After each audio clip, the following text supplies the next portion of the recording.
हम वफाकी हुकूमत को ये कहना चाहते हैं, आप इलेक्शन से कितनी देर कतरा लेंगे? अकल को इस्तेमाल करें और हमारे साथ बैठ के इलेक्शन का फ्रेमवर्क तय करें।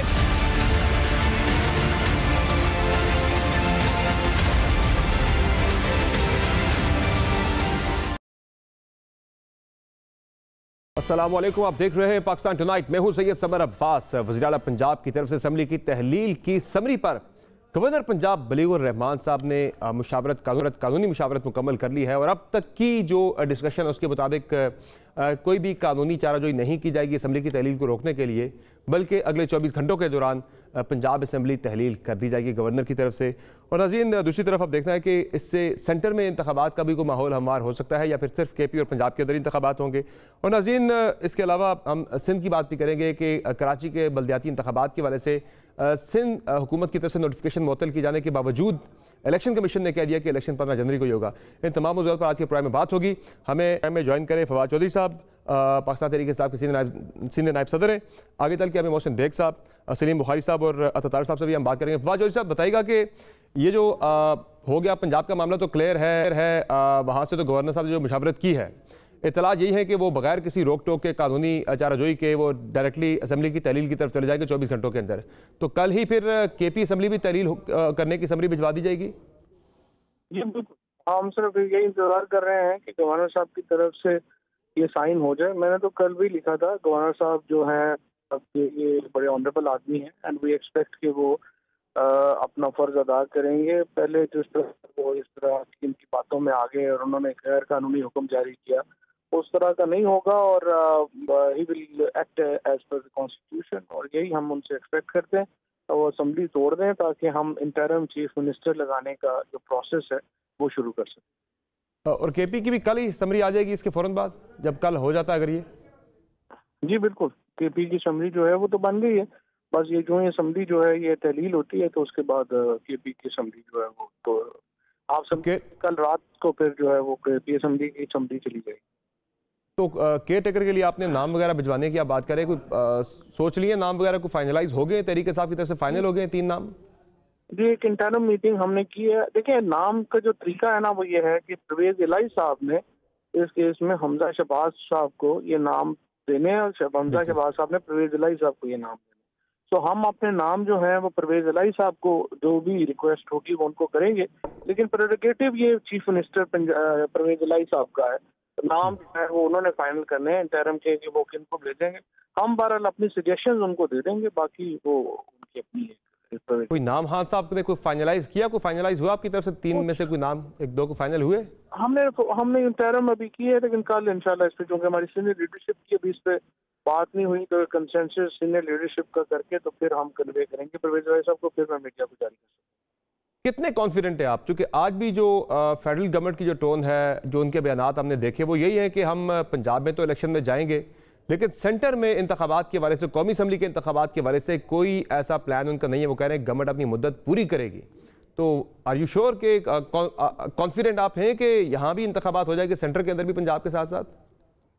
कोई नहीं, अभी सदन में है, अभी 48 घंटे दें उन्हें, देखते हैं कि अभी उनकी क्या अगली स्ट्रेटजी आती है। देखिए, मसला ये है कि इलेक्शंस में जाना ना जाना, ये तो चाहते हैं कि हम क़यामत तक इलेक्शनों में ना जाएं। ये तो इस्लामाबाद में भी इलेक्शन नहीं कराना चाहते, कराची हैदराबाद में भी इलेक्शनों से भागना चाहते हैं और कहते भी खुद को डेमोक्रेट हैं।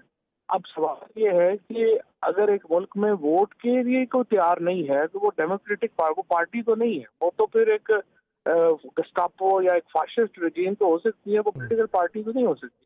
तो हमने तो कल भी मैंने कहा है, मैंने आज भी कहा है कि देखिए, एक तो ये जो आपने अपने ये सारे ये PTM वाले और ये सारे जो मीडिया एडवाइजर्स पाले हुए हैं, इनसे जान छुड़ाएं, मुल्क का सोचें, और मुल्क का सोचने का वाहिद तरीका यह है कि आप हमारे साथ बैठें और इलेक्टोरल फ्रेमवर्क के ऊपर बात करें ताकि एक इस्तेहकाम आए मुल्क में और हम एक जो इकोनॉमिक इशूज है, एक मुंतखब हुकूमत उनको डील कर सकें। अभी तो आज अगर वो बातचीत की तरफ आते हैं, कोई ऑफर आपकी एक्सेप्ट करते हैं, तो फिर ये समरी वाला मामला क्या होगा? कोई विड्रॉ होगी, क्या होगा इस पे फिर अगर वो अर्ली इलेक्शन पे राजी हो जाते हैं? ये तो आइन के अंदर गुंजाइश नहीं है ना विड्रॉ करने की, लेकिन 90 दिन है, 90 दिनों में जो है वो हम ऊपर वाली भी तहलील करके और हम 70-75 दिनों में इलेक्शनों में चले गए। अब इसमें जाहिर है ये तो इसमें तो कोई अब गुंजाइश नहीं रहेगी ना वापस होने। ठीक सर, फाइनली कराची का बताइएगा, कराची में आपकी क्या राय है? इलेक्शन कमीशन ने कह दिया है कि इंतखाबात 15 जनवरी को ही होंगे। मुत्तहिदा बड़ी कोशिश कर रही थी कि हल्का बनियों के मामले पे ताख़ीर हो जाए। सिंध हुकूमत ने भी आज कर दिया नोटिफिकेशन जो है हल्का बनियों का मुअत्तल कर दिया था, लेकिन फिर भी इलेक्शन कमीशन ने बड़ा वाज़ेह कर दिया इंतखाबात टाइम पर ही होंगे।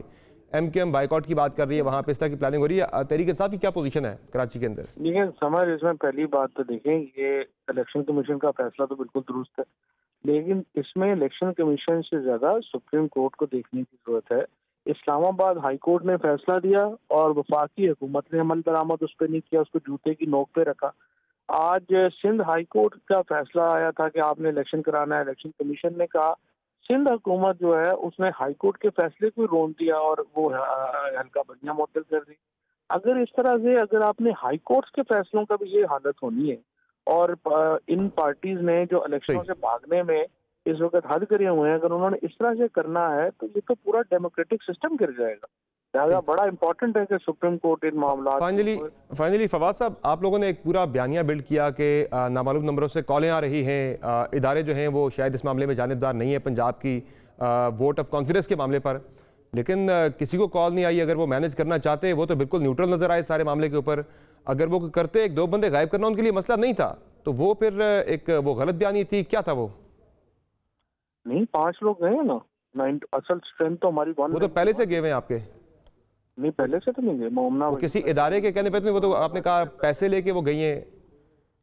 मोमना इदारों की बात कर रहा हूँ है सर, मैंने कहा वो भी हुआ है, सारे MPs है, और इसीलिए हमने इस बारे में जो तफसीलात हैं वो चीफ साहब को हम उनसे आगाह करेंगे। और वो हम यही चाहते हैं कि फौज का जो एक बयानिया है, जो नैरेटिव है कि वो पॉलिटिकल है और सियासत से दूर रहना चाहते हैं, जो एक बड़ा अच्छी बात है। और उसकी वो जरा सिर्फ ये है कि वो अपनी तहकीकात करवा लें और उसको देख लें कि वो क्या वो सच। लेकिन ये जो हुआ उसमें तो आप मानते हैं ना कि वो न्यूट्रल रहे सारे मामले में? वेल, इसकी और कहानियां हैं, फिर ये बाद में डिटेल बता देंगे आप। चलें, थैंक यू फवाद साहब, आपने अपना कीमती वक्त दिया। मोहसिन बेग साहब, वेलकम टू द शो। ये जो मामला है पंजाब का, क्या वजह हुई, आपको क्या लगता है कि क्यों PMLN मार खा गई सारे मामले पे? ओवर कॉन्फिडेंस था या जरदारी साहब मामले से पीछे हट गए? सही हैंडलिंग नहीं हो सकी सारे इशू की? बंदे 3-4 गायब करना मुश्किल बात नहीं थी?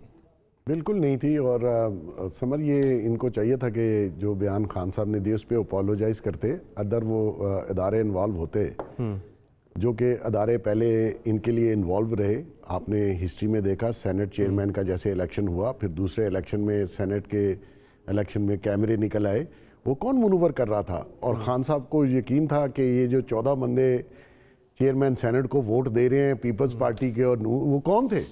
तो ये इल्ज़ाम लगाना बड़ा इजी है, और खान यही करता है, वो पहले ही रोला डाल देता है कि जी ये कर रहे हैं, वो कर रहे हैं, ताकि ये कामयाब स्ट्रेटजी नहीं है। ये कामयाब है। और अदारे भी जो हैं वो क्योंकि इस वक्त न्यूट्रल हैं और डिफेंसिव पे हैं, हालांकि उनको ऐसे शख्स का प्रॉपर जवाब देना चाहिए। एक बात। दूसरी बात ये कि पंजाब में अगर वो 5 बंदे कुछ कर नहीं रहे तो फिर डिफेंसिव क्यों नहीं? एक और बात भी है ना समर, अगर वो 5 बंदे शॉर्ट हैं तो इनके बंदे कैसे पूरे हो गए? किसने वोट दिया इनको? कोई बाहर से लोग आए हैं? एक इंडिपेंडेंट हो गया था मैनेज नहीं, फिर इनका अपना वोट तो 185 पे खड़ा था, एक इंडिपेंडेंट आया, 186 हो गए। देखिए, कोई ना कोई बंदा तो मनूवर कर रहा था ना। हाँ, ऐसे तो मनूवर नहीं हुए ना इतने दिन में। फिर क्यों पहले भाग रहे थे कि वोट ऑफ कॉन्फिडेंस नहीं लेना? मकसद ये आप अदरवाइज देख रहे हैं चीजें कि इनके अगेंस्ट या इनके हक में कुछ चीजें हुई हैं? मेरे ख्याल में शायद इस वक्त ये सोच है कि अगर इलेक्शन में भी जाना है, हालांकि मैं ये समझता हूँ कि PTI ये अपना नुकसान करेगी दोनों असम्बलियों से, जैसे कौमी असम्बली के तोड़ के चले गए हैं, ये डिस्टेबलाइज करना चाह रहे हैं। इस वक्त इलेक्शन हल नहीं है, आपके फाइनेंशियल क्राइसिस इतने ज़्यादा हैं कि केयर टेकर गवर्नमेंट अगर फर्ज कर लें आ भी जाती है तो वो तो मुल्क का बट्ठा बिठा देगी। तो मकसद ये कि अगर आपने आज से 3 महीने बाद इलेक्शन आप चाहते हैं तो उसके बाद तो कोई टाइम ही नहीं है ना। बजट के बाद आप इलेक्शन तो वैसे ही इलेक्शन मोड में चले जाएंगे। तो मतलब इनका मकसद वही है कि डिस्टेबलाइज रखा जाए। सही। अगर फर्ज कर लीजिए इन इलेक्शन में भी उनको वो जो रिजल्ट, क्योंकि खान साहब तो कहते हैं मैं 2/3 मेजॉरिटी ले लूंगा, हालांकि पिछली दफा जो मेजॉरिटी ली है वो सबको पता है RTS बंद कैसे हुआ, किसने मनूवर किया, कैसे लोगों को प्री पोल रिगिंग करके शामिल करवाया गया, उसके तो सब एनी शायद लोग मौजूद हैं, सही, तो फिर क्या होगा? फिर ये सड़कों पे होंगे, फिर ये बाइकाट करेंगे, और किसी एक जमात के कहने पे तो इलेक्शन नहीं होने चाहिए ना। इस तरह तो हर बंदे की डिमांड होगी कि इलेक्शन में जाओ। बट ये वो वोट ऑफ कॉन्फिडेंस मैनेज कर गए और उन्होंने हासिल कर लिया अपना, वो कोई इशू नहीं है, सही, लेकिन फिर भी अपना नुकसान कर रहे हैं असेंबली तोड़कर। जी बुहारी साहब, ये नुकसान तहरीक इंसाफ का हो रहा है मौजूदा पॉलिटिकल सिनेरियो के अंदर, या फिर नून लीग यहाँ पे डिसएडवांटेज पे नजर आ रही है कि वो तैयार नहीं थे इलेक्शन के लिए, वो यहाँ भी कॉन्फिडेंट थे कि वोट ऑफ कॉन्फिडेंस में मैनेज कर लेंगे, बंदे शॉर्ट कर लेंगे, लेकिन एन टाइम पे उन्हें सरप्राइज मिल गया बहुत बड़ा। यही सरप्राइज शायद आगे चल के उन्हें इलेक्शन के अंदर भी मिले, क्योंकि सूरत हाल इतनी अच्छी नहीं है पंजाब के अंदर नून लीग की, अब इलेक्शन में जाना पड़ रहा है उन्हें हर सूरत में। बहुत शुक्रिया समर आपका, आपने प्रोग्राम में याद किया। बहुत सारी बातें तो मेरे ख्याल से बेग साहब ने कर दी हैं और बिल्कुल सही सिफ्त में की हैं। जो थोड़ा बहुत इजाफा मैं कर सकता हूँ मैं अर्ज़ कर देता हूँ आपसे। देखिए, गुजारिश ये है, एक तो इमरान खान साहब का जो ओवर कॉन्फिडेंस है और साथ जो अभी फवाद चौधरी साहब जिस तरह की गुफ्तगू कर रहे थे, ये बड़ा फॉल्स प्रेमिसेस है। ये इलेक्शन के रिजल्ट इस तरह से पहले से बैठ के तय नहीं होते कि मुझे 2/3 मेजॉरिटी मिल जाएगी, इसलिए कि मैं बार बार ये कह रहा हूँ कि 2018 के हालात नहीं हैं। सूरत हाल बहुत ज़मीन आसमान का फ़र्क है। पहले इनके जो फैसिलिटेटर्स थे वही लोगों की तकदीर तय करने वाले थे। ये अब कोई ढकी छुपी बात नहीं है, सबको पता है। ना सिर्फ ये कि लोगों को पता चल गया है, जिन्होंने किया था उन्होंने खुद कहा है। ये अगर आपको जनरल बाजवा की 2 वो मीटिंग्स याद हों, जो एक लाहौर में हुई थी और एक वो डिफेंस कॉलेज में हुई थी, तो उन्होंने तो खुल के कहा, उन्होंने तो यहाँ तक कहा कि 4 जनरलों की हमें कुर्बानी देनी पड़ी। अगर आपको आप रिकॉल करें मेरी बात को, तो एक तो खान साहब को ये पता होना चाहिए कि this is not 2018।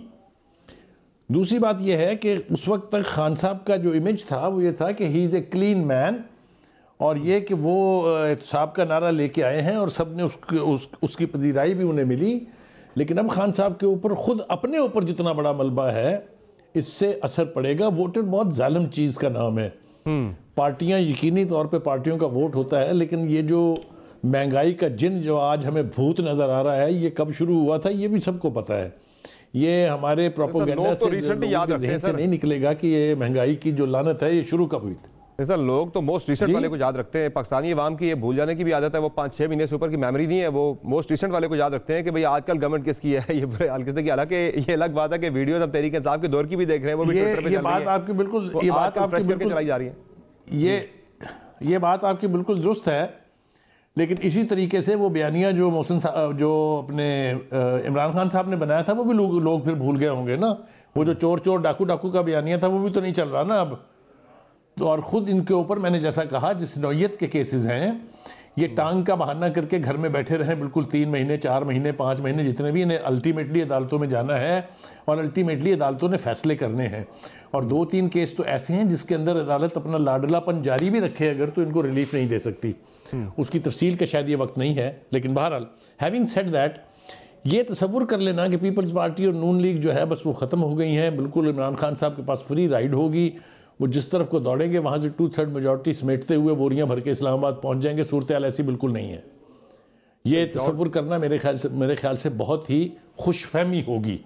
But having said that, 2-3 चीज़ें जो इस हवाले से अर्ज़ करनी है वो ये है कि एक तो पार्लियामेंट की जिस तरीके की बेतौकीरी हुई है, वैसे तो सारे ही जो नेशनल इंस्टीट्यूशंस हैं, चाहे वो इलेक्शन कमीशन है, चाहे वो अपने फ़ौज है, चाहे वो अदलिया है, चाहे वो पार्लियामेंट है, इतनी बेतौकीरी इन अदारों की कभी पाकिस्तान की तारीख में नहीं हुई जो अब हम देख रहे हैं।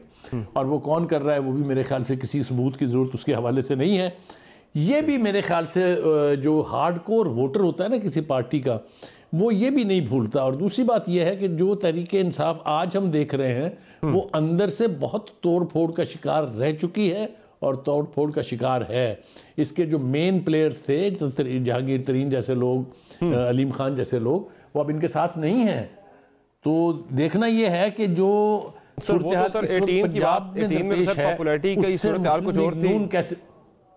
पॉपुलैरिटी की सूरत हाल कुछ और थी, आज सूरत हाल कुछ और है। तब तहरीक इंसाफ को सहारों की जरूरत भी थी, इदारों के सहारों की, बैसाखियों की। आज तहरीक इंसाफ को किसी इदारे की बैसाखियों की जरूरत नहीं। इमरान खान खुद इतना पॉपुलर है कि उसे किसी ये बात मैं माफी चाहता हूं, मैं आपकी बात काट रहा हूं। ये जो ब्लाइंड फैन फॉलोइंग और पर्सनैलिटी कल्ट का क्राउड होता है ना, ये एक तो सारे वोटर नहीं होते, ये आप बात याद रखें हमेशा के लिए। और दूसरी बात यह है कि जितनी बर्क रफ्तारी से ये पैदा होता है उतनी ही बर्क रफ्तारी से ये ख़त्म भी होता है। भुट्टो साहब से ज़्यादा पॉपुलर भी इमरान खान साहब नहीं हुए हैं। फिर जो उनका हाल हुआ था वो आपके सामने है कि 6 लोग थे फौज के और 3 उनके घर के लोग थे उनके जनाजे में। ये पर्सनैलिटी कल्ट बड़ी डिसीविंग एलिमेंट है। इसके ऊपर आप आंखें बंद करके कभी भी भरोसा नहीं कर सकते, इसलिए कि पीटीआई में अभी भी कोई वर्कर के लिहाज से तंजीम नहीं है। ठीक, जो कुछ भी चल रहा है वो खान साहब की मर्जी से, खान साहब के जो लोग चाहते हैं उन्हीं के बलबूते पे बिल्कुल ऐसा ही है। ठीक है ना, मतलब ये है कि मैं ये बात इसलिए आपसे अर्ज कर रहा हूं कि अभी बहुत मराहल हैं। वो जो ख्याल एक पैदा करने की कोशिश की जा रही है ना कि जो ही इलेक्शन होंगे उसी वक्त से बस इमरान खान साहब जो है 2/3 मेजोरिटी के साथ आ जाएंगे। मेरा नहीं ख्याल कि ऐसा होने जा रहा है। ठीक है, जरा नून लीग का मौक़िफ़ नाज़रीन प्रोग्राम में शामिल करते हैं। अता तारड़ साहब से जानते हैं कि जो मुशावरत आज रही सारा दिन गवर्नर साहब की मुख्तलिफ कानूनी माहिरीन के साथ असम्बली की तहलील के वाले से, उस पर क्या पेशरफ्त हुई? अता तारड़ साहब, ग़ालिबन आप पहले मीटिंग भी अटेंड की गवर्नर हाउस पे, क्या फ़ैसला हुआ है कि इलेक्शन की तरफ जा रहे हैं, असम्बली तहलील कर रहे हैं गवर्नर साहब, या फिर कोई अदालती जो रास्ता इख्तियार करेंगे, कोई चैलेंज करेंगे, इस तहलील के मामले को रुकावट पैदा करने की कोशिश करेंगे? देखिए, मेरे अपनी पार्टी को यही मशवरा होगा और है कि किसी किस्म की कानूनी चाराजोई नहीं करनी चाहिए, और अगर इसको रजिस्ट करना होता तो परवेज इलाही साहब की तरफ से ये ऑफर मौजूद थी कि आप तरीके अदम एतमाद जमा कराएं, तो मैं इस मामले को मजीद खींच लूंगा, चंद महीने बाय कर लूंगा। तो हमने जब परवेज इलाही साहब की इस ऑफर को ठुकरा दिया और तरीके अदम एतमाद जमा नहीं कराई, तो मुझे कोई ऐसी वजह समझ नहीं आती कि जो असेंबली की तहरीर की समरी है उसको रोका जाए या उसमें रुकावट डाली जाए या उस पर दस्तखत ना किए जाए। मुझे तो ये मामला बिल्कुल क्लियर लगता है और इंशाल्लाह उम्मीद भी यही है कि ये बिल्कुल आइन और कानून के मुताबिक इस पे अमल दरामद। अता साहब, कब तक असेंबली तहलील कर देंगे गवर्नर साहब? आज कर देंगे, कल करेंगे? जी देखिए समझ साहब, वो गवर्नर साहब की स्वाबदीद है और वो जिस तरह बेहतर समझेंगे, जब बेहतर समझेंगे उसको कर देंगे, मगर मेरी नाकस राय में उनको ये काम जल्द कर देना चाहिए। और बिल्कुल हम इलेक्शन के लिए भी तैयार हैं और तमाम मराहिल को जो है वो बिल्कुल एक हिम्मत हौसले के साथ और पूरा मुतहरिक होके जो है वो हमें गुजारना है। और परवेज इलाही साहब ने, क्योंकि अपनी हुकूमत आप तोड़िए, निकले थे फेडरल गवर्नमेंट हमारी खत्म करने, बट पाकिस्तान के सबसे बड़े सूबे में अपनी हुकूमत का ही खात्मा कर लिया और लोगों से वादे भी लिए कि जी आप बेफिक्र रहें, हम असेंबली तो नहीं तोड़ेंगे, आप एतमाद का वोट दें। तो अब उधर भी खासी ऑब्वियसली उनमें इंतशार भी है, फूट भी है, और परवेज इलाही साहब इस सिचुएशन से खासे खुश भी नहीं है। तो मजीद इसमें गुंजाइश नहीं है कि किसी किस्म का इस मामले को मजीद डिले किया जाए, तो इसको जल्द हो जाना चाहिए। सर, ये अभी आपने जिक्र किया, राना सनाउल्ला साहब ने भी जिक्र किया था कि परवेज इलाही साहब पैगाम भेज रहे हैं अदम एतमाद की तहरीक जमा करवाने के लिए ताकि ये प्रोसेस रुक जाए असेंबली की तहलील का। जरा बताएं किसके जरिए पैगाम भेजा, डायरेक्टली रब्ता किया उन्होंने, किसी के जरिए पैगाम भेजा, मामला है क्या सारा? एक तो हमारे बहुत ही सफ़े अव्वल के एक एमपीए से उन्होंने रब्ता किया, क्योंकि ये मैं अंडर ओथ हूँ, मैं उनका नाम नहीं लूंगा, बट हमारे एक एमपीए से उन्होंने रब्ता किया और हमारे उस एमपीए को उन्होंने ये बात की। दूसरा, कोर्ट हियरिंग के बाद उनके वकील और एक ट्रस्टेड एडवाइजर ने हमारे वकील से रब्ता किया और उन्हें कहा कि जी ये चौधरी साहब का पैगाम है कि इसको जरा जल्दी कर लिया जाए तो ये बेहतर होगा, हमारे पास आज ही का दिन है, आप तरीके अदम एतमाद जमा करा दें। मगर मुस्लिम लीग नून ने इस पे वाज़ेह मौका बताते हुए इनकार किया और तरीके अदम एतमाद जमा नहीं कराई। तो सर ये बताया मुशावरत क्या है कि सिर्फ पंजाब और केपी में इंतखाबात में जाएंगे या फिर पूरे मुल्क के अंदर आम इंतखाबात की तरफ भी कुछ जाने की तजवीज़ ज़ेर गौर है? ये आम इंतखाबात तो अब आउट ऑफ क्वेश्चन है, क्योंकि फेडरल गवर्नमेंट अपनी मुद्दत पूरी करेगी, हर हवाले से पूरी करेगी, उसमें कोई अभाम नहीं है। मगर अगर पंजाब में इलेक्शन हुए और केपी में हुए तो हम डट के इंशाल्लाह इलेक्शन लड़ेंगे। और जो इस वक्त हालात हैं, जिस तरीके से पहले बुज़दार साहब ने पंजाब में 4 साल और उसके बाद परवेज इलाही साहब ने तो कम और मोनिस इलाही साहब ने ज्यादा यहाँ पंजाब में लूटमार का बाजार गर्म किया, और जिस तरीके से इन्होंने बैड गवर्नेंस और मैल एडमिनिस्ट्रेशन की नई मिसालें कायम की हैं, तो ये मुझे लगता है कि बिल्कुल पंजाब के अंदर जो है वो एक अच्छा मुकाबला होगा। और लोग वो 10 साल जो कारकर्दगी थी शहबाज शरीफ साहब की, लोग उस टाइम को याद करते हैं कि जब यहाँ पे तरक्याती मनसूबे भी बना करते थे, स्कूल, कॉलेज, हॉस्पिटल, यूनिवर्सिटियों का भी क्याम होता था। तो ये बुज़दार और मोनिस इलाही वर्सेस पीएमएलएन जब होगा तो इसका रिजल्ट आप देखेंगे कि वो बहुत मुख्तलिफ निकलेगा इंशाल्लाह। अच्छा, मुझे अब ये बता दें कि ये सारा हुआ कैसे, ये एतमाद का वोट मैनेज कैसे कर लिया परवेज इलाही साहब ने? आप तो बड़े कॉन्फिडेंट थे, आपके पास तो जियो फेंसिंग भी थी, टिकटों का पता था, सारा कुछ पता था आपको, ये हुआ कैसे? और खान साहब के बकौल एस्टेब्लिशमेंट भी आपकी साइड पे थी, ये कैसे मैनेज हुआ? देखिए, बात ये है कि हम ऑलरेडी पंजाब में अपोजिशन में थे और 63A की जो री राइटिंग ऑफ कॉन्स्टिट्यूशन है जो ऑनरेबल कोर्ट ने की कि वोट गिनती में शुमार नहीं किए जाएंगे, वो डल भी जाएंगे तो वोट काउंट नहीं होंगे, 25 लोग पहले डिफीट हुए। फिर जो आइन में लिखा है कि पार्टी हेड की डायरेक्शन पे वोट डलेंगे, उसको चेंज करके पार्लिमानी पार्टी किया गया और हमारे 25 लोगों के केस में तो पार्लिमानी पार्टी भी नहीं थी, असद उमर साहब का एक लेटर था। तो देखिए, हम तो पंजाब में मुकाबला करते आए हैं, कानूनी जंग भी लड़ते आए हैं और ऑब्वियसली हमें तो इत्मीनान था कि ये 186 का नंबर पूरा नहीं कर सकेंगे और वो जिस तरह इन्होंने किया और पोलिंग एजेंट मुकर्रर नहीं किए, बड़ी मुश्किल से खींचातानी करके अभी भी 1-2 वोटों पे अब हाम है। इनके 5 लोग जो नहीं आए वो भी आपके सामने हैं, जिसमें मोमना वहीद है, फैसल फारूक चीमा है, चौधरी मसूद हैं, दोस्त मजारी हैं, खुरम लगारी हैं, तो वो आपके सामने है। और इसके अलावा भी 2 लोग मशकूक थे जो वहां मौजूद नहीं थे। बहरहाल अब इन्होंने ले लिया है तो हम इसमें बिल्कुल रखना डालने की पोजीशन में ना हैं, ना हमें रखना डालना चाहिए। जो भी आगे हालात आएंगे इंशाल्लाह इलेक्शन में भी मुकाबला करेंगे और कानूनी जंग अगर कोई हुई उसमें भी इंशाल्लाह डट के मुकाबला करेंगे। अच्छा, मुझे फाइनली बता दें कि अब आपने इलेक्शन में जाना है, क्योंकि अब तो ये अटल एक हकीकत, आपने इलेक्शन में जाना पड़ेगा आपको, तो आपकी इलेक्शन कैंपेन कौन हेड करेगा? मरीम नवाज साहब आएंगी, मियां नवाज शरीफ वापस आएंगे, और बयानिया क्या होगा, किस बयानिया पे जाएंगे इंतखाबात के अंदर? देखिए, मरीम नवाज शरीफ साहबा की जल्द वापसी मुतवक्के है। उनकी सर्जरी थी थ्रोट के ग्लैंड्स की, वो इंशाल्लाह हफ्ते 10 दिन में उनकी वापसी हो जाएगी। तो इंशाल्लाह ये नवाज शरीफ साहब की भी वापसी जल्द मुतवक्के है। ये जब आएंगे तो इलेक्शन को बिल्कुल लीड करेंगे और जल्द आप देखेंगे कि पार्लिमानी बोर्ड की तश्कील और इलेक्शन रिलेटेड जो एक्टिविटी है वो शुरू हो जाएगी। बयानिया हमारा बड़ा सिंपल है, वो गुड गवर्नेंस है, वो आम आदमी के लिए रिलीफ है और ये जो 4 साल में बुज़दार ने और परवेज इलाही ने पंजाब को तबाही के ढाने पे खड़ा कर दिया, इन हालात में तब्दीली है। थैंक यू सो मच, बहुत शुक्रिया अता साहब, आपने प्रोग्राम में ज्वाइन किया और कॉन्फिडेंट है कि इंतखाबात में जाएंगे। मरीम नवाज साहबा वापस आएंगी, अगले चंद दिनों में आके इलेक्शन कैंपेन को हेड करेंगी PMLN की। एक क्विक ब्रेक लेते हैं, ब्रेक से वापस आएंगे मोहसिन बेग साहब से और सलीम बुखारी साहब से जांच करेंगे कि अब नून लीग के पास बयानिया क्या होगा, वो किस बयानिया के साथ इंतखाबात में जाएगी और इस गवर्नेंस के साथ इंतखाबात में जाना कितना बड़ा चैलेंज होगा, क्योंकि तख्त लाहौर की लड़ाई अब पहले वाली लड़ाई नहीं होगी, बड़ी टफ एक लड़ाई होगी तहरीक इंसाफ और नून लीग की तरफ। बात होगी ब्रेक के बाद, हमारे साथ रहेगा।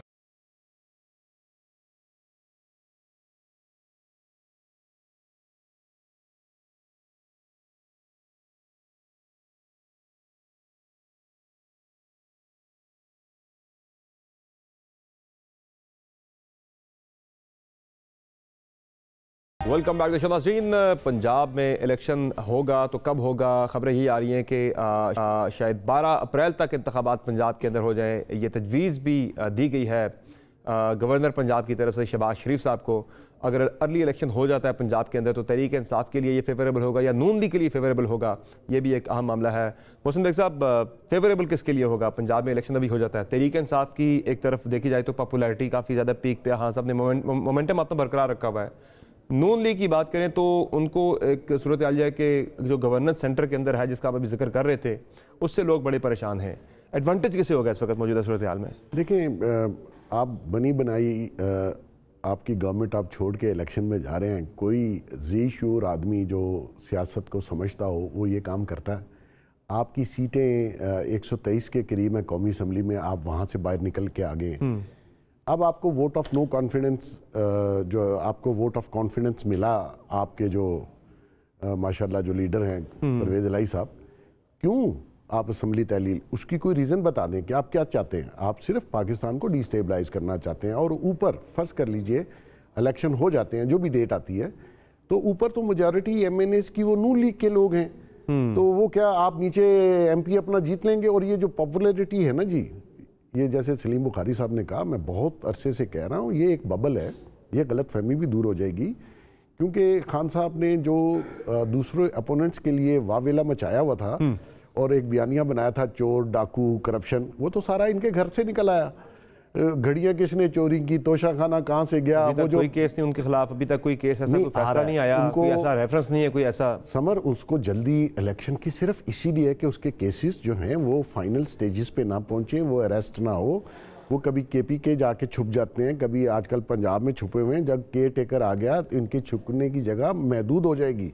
और आपको लग रहा है ये कि गिरफ्तारी की तरफ मामला चला जाएगा? हाँ, क्यों नहीं जाएगा जी, सारी दुनिया को इन्होंने गिरफ्तार करवाया विदाउट एनी रीजन। नैप को इस्तेमाल किया और एंटी करप्शन को, FIA को इस्तेमाल, ये ऊपर से आए उसी तरह विदाउट एनी तो सारे सही गिरफ्तार हो गए। तो ये तो इस वक्त सियासी हवा जो है वो मजीद उनके फेवर में चलेगी। कोई फेवर में नहीं जाती। जो क्राइम किया हुआ है, जो क्राइम इन्होंने किए हैं, उसका कोई इनके ऊपर पूछ प्रतीत नहीं होनी चाहिए। इनकी जो बेटी का केस है उसके ऊपर इसके पास क्या जवाब है? वो एफिडेविट भी आ गया, हर दफा बचता रहा। तो मकसद ये है कि इसके लिए कोई लॉ दूसरा नहीं है। ये खुद कहता था अमीर के लिए लॉ और गरीब भाई हम सारों के लिए लॉ और था, आपके लिए और है। आप इतने लाडले हैं कि आप पेश भी ना हो और आप जिसकी चाहे इंसल्ट कर दें स्टेज पे खड़े होके। इसको डर ही ये है कि मैं जेल ना जाऊं, क्योंकि जेल गए ही नहीं, ब्लड टेस्ट हुआ नहीं, वो दवाई मिलनी नहीं। इन्होंने, मैं समझ रहा हूं कि इन्होंने कहीं और चला जाएगा। बेग साहब, कोई बात नहीं, हम तो हाजिर हैं। हम पे पहले भी केस डाले, अब भी डाले, कोई मसला नहीं है। सलीम बुखारी साहब, 90 दिन है नून लीग के पास, फेडरल गवर्नमेंट के पास 90 दिन है। गिरफ्तारी करनी है, डिस्क्वालिफिकेशन करवानी है, जो भी करना है ये 90 दिन के अंदर करना है उन्होंने। आपको लग रहा है कि 90 दिन के अंदर ये कर पाएंगे डिस्क्वालिफिकेशन, या फिर गिरफ्तारी की जो उनका बड़े अरसे से प्लान था लेकिन वो कर नहीं पा रहे थे? कभी खान साहब के पास पंजाब की आड़ भी थी और KP गवर्नमेंट की आड़ भी थी, वो कर नहीं पा रहे थे पहले।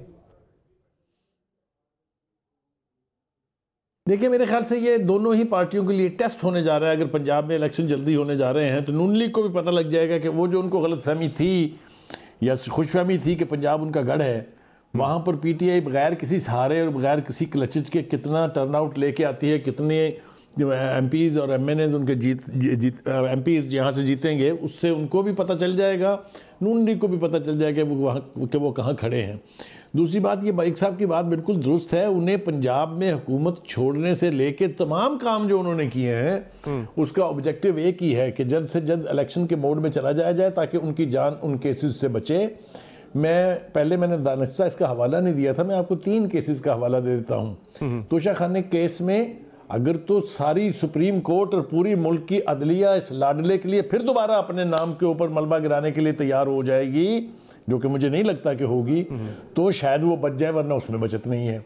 फॉरेन फंडिंग केस में कौन सा सबूत है जो बाकी है?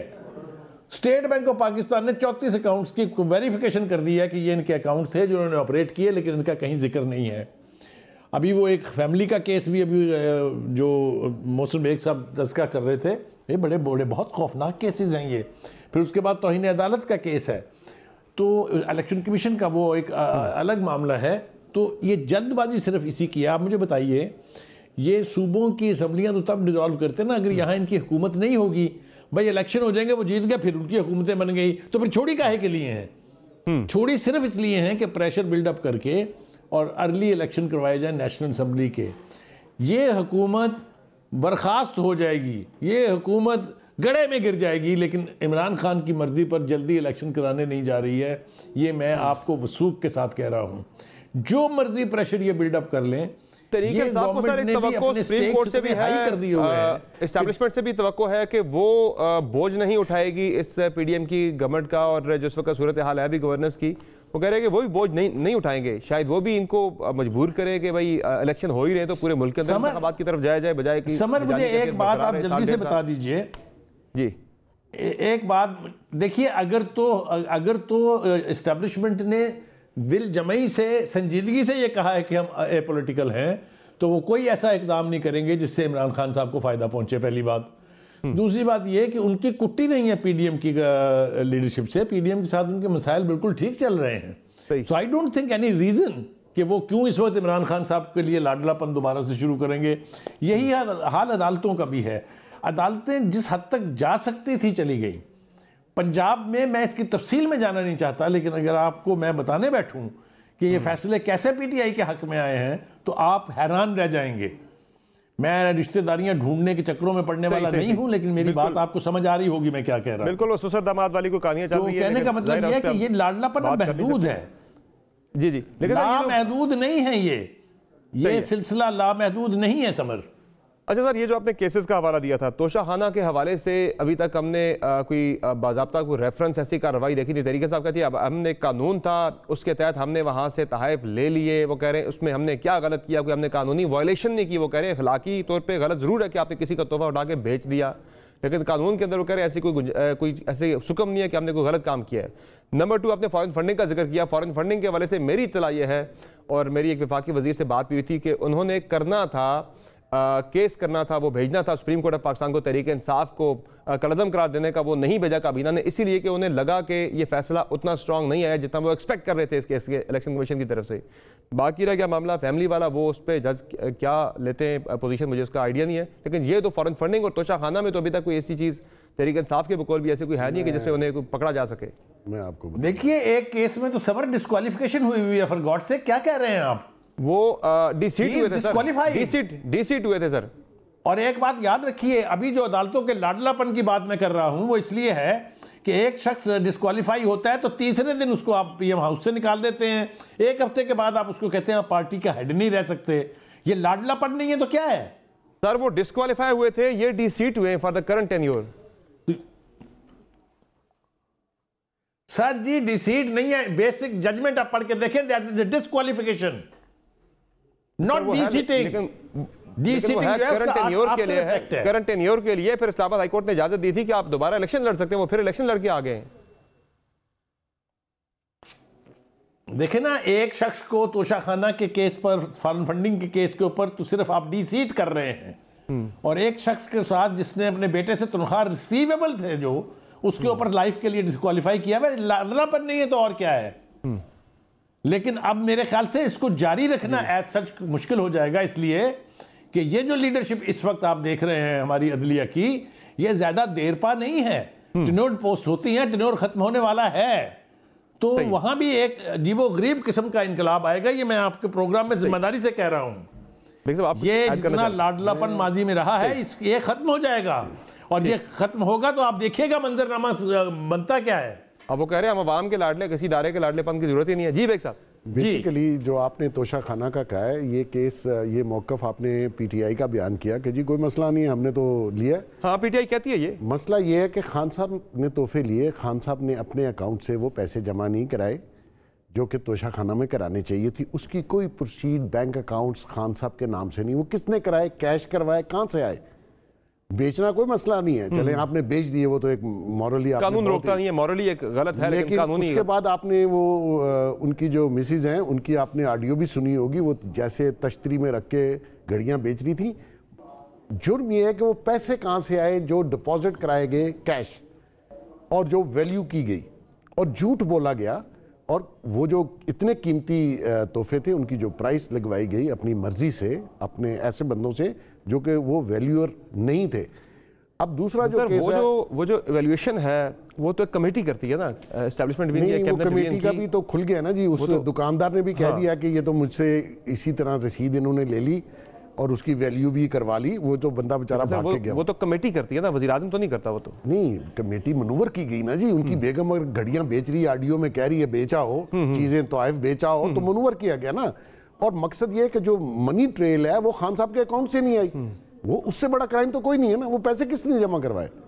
दूसरी बात, फॉरेन फंडेड में जो अकाउंट्स हैं वो इसलिए रेफरेंस नहीं किया कि एफआईए उसकी इन्वेस्टिगेशन कर रही है, और बेसिकली जो अकाउंट्स इन्होंने 34 अकाउंट निकाले, उसमें बहुत से अकाउंट ऐसे थे जिसमें बाहर से पैसा आया, पैसा निकलवाया 20-25 करोड़, और अगले दिन अकाउंट बंद कर दिया। सर एक चीज़ जो मैं बेग साहब, ये सारी चीज़ें जो जिनका जिक्र आप कर भी रहे हैं, ये नवाज शरीफ को जब निकाला गया था, जिसका जिक्र सलीम बुखारी साहब ने भी किया, मैनूवर करके निकाला गया, जो भी किया गया वो इसलिए किया गया वो पॉपुलर था, उसे आप वैसे शिकस्त नहीं दे सकते थे इंतखाबी मैदान के अंदर, आपने उसे निकाला मैनूवर करके।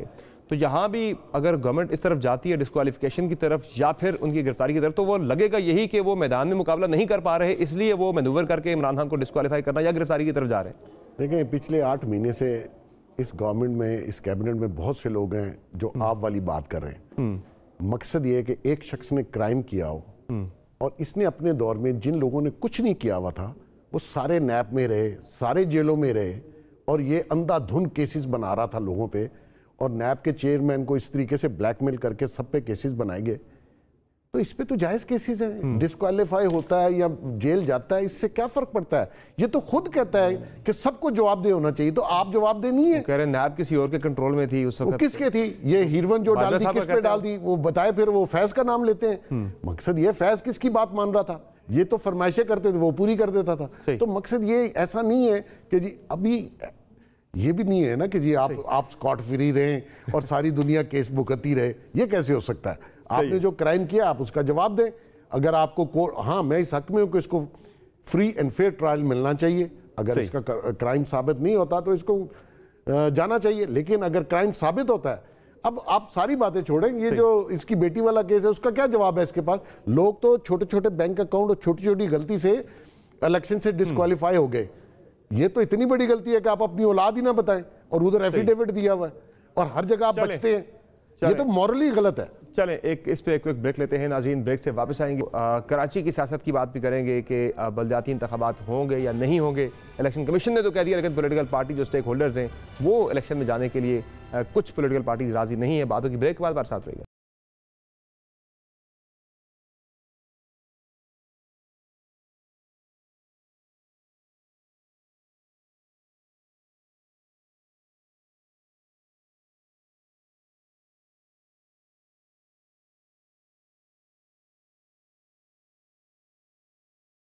वेलकम बैक टू नाज़रीन। बात हो रही है मुल्क की सियासी सूरत हाल पर। सेंटर में तो इंतखाबात शायद ना हो, लेकिन पंजाब के अंदर अगले 90 रोज़ के अंदर इंतखाबात हो सकते हैं। KP भी अगले 90 रोज़ के अंदर इंतखाबात की तरफ जा सकता है। नून लीग ने तकरीबन मान लिया इस बात को कि अब वो नहीं रोकेंगे किसी भी किस्म की तहलील के मामले को, बल्कि वो इंतखाबात में जाएंगे। कराची का मामला बड़ा इंटरेस्टिंग होता जा रहा है। कराची के अंदर पहले मुत्तहिदा ने वाज़ेह किया कि वो 2 दिन की डेडलाइन दे रहे हैं सेंट्रल गवर्नमेंट को कि वो रोकें इंतखाबात के मामले पे। उनकी बाकी डिमांड्स को नहीं मानेंगे तो वो अलग हो जाएंगे गवर्नमेंट से। फिर पीपल्स पार्टी ने मान लिया, उन्होंने नोटिफिकेशन जो था हल्का बनियों का वो विड्रॉ कर लिया। लेकिन उसके बावजूद इलेक्शन कमीशन ऑफ पाकिस्तान ने फैसला यही जारी किया कि वो हर सूरत में 15 जनवरी को कराची के अंदर बलदियाती इंतखाबात करवाएंगे। हैदराबाद के अंदर भी होगा, दादू के अंदर भी होगा, बाकी पूरे जो सेकंड फेज़ था वो मुकम्मल होगा। तो इसमें अब MKM जो है वो अभी भी कह रही है हम इलेक्शन नहीं होने देंगे। सूरत हाल सलीम बुखारी साहब, क्या दोबारा कराची वही पुरानी सूरत हाल की तरफ तो नहीं जा रहा जहां मार धाड़, खून रेजी, ये लड़ाई झगड़े, दंगा फसाद? MKM ने तो कह दिया हम इंतखाबात नहीं होने देंगे चाहे जो मर्जी हो जाए। समर, आपने बिल्कुल सही सिमत में इशारा किया है कि अगर सूरत हाल बरकरार रहती है और ये टेंशन और आगे बढ़ती है और इंतखाबात का रास्ता रोका जाता है तो यकीनी तौर पे हम उस दौर में वापस जाने की तरफ देख रहे हैं जो खुदा ना करे कि कराची के लोगों को फिर उसी सब कुछ को भुगतना पड़े। जो 2-3 इशारे मिल रहे हैं वो अपने अंदर जितनी भी मर्जी कोई पॉजिटिव थिंकिंग रखते हों, लेकिन उनको देख के आदमी जो है वो उसकी रूह कांप उठती है। जो इत्तेहाद है 3 बड़े धड़ों का, अगर आपको याद हो, जो अभी हाल ही का वाक़या है, कल जो अनाउंस किया गया था बाकायदगी से, इसका मतलब ये है कि वो जो मुत्तहिदा पाकिस्तान थी जिसने अलहदगी का ऐलान किया था अपने कायद से, वो भी अब इसी धड़े का हिस्सा बन गई है। और आपको याद होगा कि पिछले 2 दिन में एक वायरल हुई थी एक पोस्ट जिसमें वो कायद जो हैं वो ये कह रहे हैं कि इलेक्शन का बाइकआउट करो। यही रवैया हम देख रहे हैं कि यहाँ पर भी इस वक्त MKM जो मुत्तहिद हुई है उसका भी है। खुद तो मेरी तो ये दुआ है कि अल्लाह करे कि ये सूरत हाल उस तरफ ना जाए। सर, खबरें तो ये भी आ रही है कि मुत्तहिदा कौमी मूवमेंट ने अपने अरकान कौमी असम्बली से इस्तीफे तलब कर लिए हैं और वो सेंटर की गवर्नमेंट से अलग होने का भी ऐलान करने वाले हैं। ये फैसला उनका हो चुका है मुत्तहिदा कौमी मूवमेंट का कि वो सेंटर की गवर्नमेंट से अलग हो रहे हैं। समर, ये मुझे बताइएगा कि कौन सी हुकूमत थी जिसमें MKM शामिल हुई थी और उसने उसको धमकियां ना दी हों बार बार? ज़रा कोई एक प्रेस कॉन्फ्रेंस मुझे बता दें मुत्तहिदा की जिसमें धमकी ना हो। तो ये धमकियां तो उन्होंने पहले इमरान खान साहब को भी दी थी, अल्टीमेटली उनसे फिर वो जुदा भी हो गए थे। ये धमकियां वो इस वक्त भी हुकूमत को दे रहे हैं। तो ये धमकियां दे के अपनी मर्जी की बात मनवाने की रवश तो MKM की बहुत पुरानी है। मेरा नहीं ख्याल कि वो किसी भी वक्त हुकूमत से अलग रहना अफोर्ड कर सकते हैं, इसलिए कि उनके ऊपर भी प्रेशर बहुत ज़्यादा है। कराची में एक तीसरी कुव्वत जो है वो नुमाया हो चुकी हुई है, उसका नाम PTI है। उन्हें पहले सिर्फ पीपल्स पार्टी और जमात इस्लामी से लड़ना पड़ता था, अब एक तीसरी कुव्वत है जिसने वहाँ साबित किया है जैसा भी है। यानी आप ये नहीं कह सकते कि PTI को वहाँ पजीराई हासिल नहीं है। तो उनके लिए चैलेंजेस बहुत बड़े हैं और वो ये समझते हैं कि अगर हम इस दफा कामयाब ना हुए तो फिर हमारा दाव बड़े आने वाले कई सालों या कई दहाइयों तक नहीं एग्जिस्टेंस को जब चैलेंज हो जाए तो फिर तो इसलिए वो डेस्परेट है, मुझे समझ आ रही है उनके बुलाने पड़ते। ठीक है बेग साहब, कराची में जो हो रही है पॉलिटिकल हैपनिंग्स, क्या लग रहा है आपको, ये इसके पीछे कोई है, कोई किया जा रहा है? खान साहब कह रहे हैं मेरे लिए सारा कुछ हो रहा है काउंटर करने के लिए। तो खान साहब को तो लगता है सारा कुछ उन्हीं के लिए हो रहा है। ये एमक्यूएम को किसने जोड़ा, खुद जुड़ी या किसी ने जोड़ा इन्हें? देखें, मुझे नहीं पता, शायद कोई हो पीछे जो इनको कह रहा हो। गवर्नर साहब जो लगाए हैं, टजूरी साहब, उन्होंने भी बड़ी एफर्ट्स की हैं। लेकिन इसमें जो बल्दियात में मसला, तीन मेजर पार्टीज हैं, एमक्यूएम है, जमात इस्लामी और पीपल्स पार्टी ने इन तीनों से एग्रीमेंट किया। और मैं ये समझता हूँ कि पीपल्स पार्टी को तीनों से एग्रीमेंट नहीं करना चाहिए था, तीनों राजी नहीं है एक जगह पे। ऐसे ही है। अब पीपल्स पार्टी ने इनके कहने के ऊपर, एमक्यूएम के कहने के ऊपर लेटर भी लिख दिया कि ये नहीं होने चाहिए इलेक्शन, लेकिन जमात इस्लामी मानने के लिए तैयार नहीं है। जहां तक एमक्यूएम का तल्लक है, ये भी आ रही है कि खामोश मुफाहमत है कोई जमात इस्लामी और पीपल्स पार्टी के दरमियान। यस है, बिल्कुल है। और ये अलायंस लोकल बनते हैं, हमेशा से बने हैं। इलेक्शन में चाहे वो बल्दियात का हो या कौमी सतह पे हो, बहुत बहुत डिफरेंट किस्म के खबरें सर आ रही है कराची से कि मुमकिन तौर पर एमक्यूएम जो है वो ऐलान करने वाली है सेंटर की गवर्नमेंट से अलग होने का, अपने अरकान कौमी असम्बली से इस्तीफा तलब कर रही है। ये कहीं माहौल तो नहीं मान रहा पूरे मुल्क के अंदर इंतखाबात के हवाले से? देखें, ये इनका माइंड सेट वही है जो अल्ताफ़ हुसैन साहब का था कि हर वक्त धमकी दो, ब्लैकमेल करो। इन्होंने जो कराची को नुकसान दिया है 20, 25, 30 साल, कराची का हुलिया बगाड़ के रख दिया है। आज भी अगर वो यही धमकी और धौंस दामकी दे रहे हैं, ये वो लोग हैं जो इक़्तिदार से बाहर, आप देखें कब अपोजिशन में बैठे हैं। बहुत बहुत शुक्रिया मोहसिन बेग साहब आपका और सलीम साहब आपका अपने प्रोग्राम में कीमती। जिस तरह से पंजाब और केपी इंतखाबात की तरफ जा रहे हैं, अगर मुत्तहिदा कौमी मूवमेंट सेंट्रल गवर्नमेंट से अलग हो जाती है तो फिर मुल्क के अंदर आम इंतखाबात का माहौल भी बन सकता है। आज की शो में इतना, इजाज़त दीजिए, अल्लाह के बाद।